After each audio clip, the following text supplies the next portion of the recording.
राजस्थान की प्रतियोगी परीक्षाओं के इतिहास में एक नए युग की शुरुआत हो चुकी है।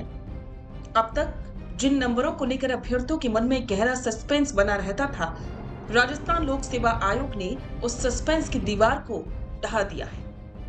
राजस्थान के भजनलाल सरकार के नेतृत्व में आयोग ने एक ऐसा क्रांतिकारी फैसला लिया है जिसने लाखों युवाओं के चेहरे पर मुस्कान ला दी है। अब भर्ती परीक्षाओं में सिर्फ पास होने वालों की लिस्ट नहीं आएगी, बल्कि अब उनकी वैल्यू यानी कि उनके पूरे नंबर दुनिया के सामने होंगे। क्या है मार्कशीट क्रांति और आरएएस भर्ती 2023 से इसकी शुरुआत कैसे हुई, आज हम इस विशेष रिपोर्ट में इसी बड़े बदलाव की परतें खोलेंगे। सोचिए, आपने सालों मेहनत की, इंटरव्यू दिया और आपका सिलेक्शन हो गया, लेकिन आपको ये नहीं पता कि आपको लिखित परीक्षा में कितने नंबर मिले या इंटरव्यू बोर्ड ने आपको कितना स्कोर दिया। अब तक का नियम यही था कि आयोग केवल सफल उम्मीदवारों की सूची और कट ऑफ जारी करता था। व्यक्तिगत नंबरों के लिए अभ्यर्थियों को या तो महीनों इंतजार करना पड़ता था या फिर आरटीआई का सहारा लेना पड़ता था। लेकिन अब वक्त बदल गया है। आरपीएससी के सचिव रामनिवास मेहता ने स्पष्ट कर दिया है कि आयोग पारदर्शिता के लिए नए मानक स्थापित कर रहा है। इसकी आधिकारिक शुरुआत प्रदेश की सबसे प्रतिष्ठित आरएएस भर्ती 2023 से हो चुकी है। अब सफल उम्मीदवार आयोग की वेबसाइट पर जाकर देख सकते हैं कि उन्होंने मुख्य परीक्षा में किस विषय में कितना दम दिखाया और इंटरव्यू में उन्हें कितने नंबर मिले।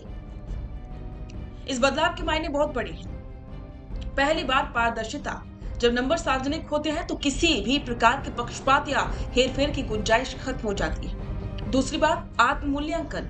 एक अभ्यर्थी को ये समझने में आसानी होगी कि वो मेरिट लिस्ट में अगर टॉप पर है तो किस वजह से है, और अगर वो पिछड़ गया है तो किस विषय में सुधार की जरूरत है। विशेषज्ञों का कहना है कि ये कदम केवल आरएएस भर्ती तक सीमित नहीं रहेगा। आयोग ने फैसला किया है कि आने वाली सभी भर्ती परीक्षाओं और वे परीक्षाएं जिनके परिणाम अभी आने बाकी हैं, उन सभी में सफल उम्मीदवारों के नंबर वेबसाइट पर अपलोड किए जाएंगे। ये रियल टाइम डेटा युवाओं के लिए एक गाइड का काम करेगा, जिससे वे भविष्य की तैयारी और सटीक तरीके से कर सकेंगे। राजस्थान की भजनलाल सरकार ने सत्ता में आते ही पेपर लीक और भर्ती परीक्षाओं में गड़बड़ी को रोकने का संकल्प लिया था। आरपीएससी का ये फैसला उसी कड़ी का हिस्सा माना जा रहा है। सरकार का संदेश साफ है, मेहनत करके जो युवा आगे बढ़ते हैं उन्हें अपना हक मिलेगा और सिस्टम पूरी तरह से पारदर्शी होगा। भर्ती परीक्षा कैलेंडर 2026 की घोषणा के बाद अब नंबर सार्वजनिक करने के फैसले ने सरकार की साख को और भी मजबूती दी है। हालांकि युवाओं की मांग अभी और भी है। विशेषज्ञों का कहना है कि ये तो बस शुरुआत है।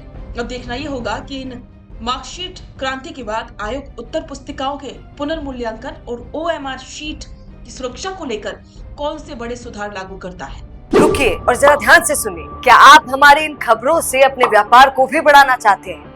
तो आप भी खबरों के दौरान इस तरह के एलिमेंट्स पर अपना विज्ञापन दे सकते हैं, या फिर ऐसे खबर के 1 मिनट बाद अपना पूरा विज्ञापन डलवाएं, जो कि 8 लाख से ज्यादा सब्सक्राइबर्स और फॉलोअर्स वाले द फैक्ट इंडिया चैनल्स और पेजेस से राजस्थान के कोने कोने में पहुंचेगा, और इससे आपका व्यापार, ब्रांड सब कुछ बढ़ेगा।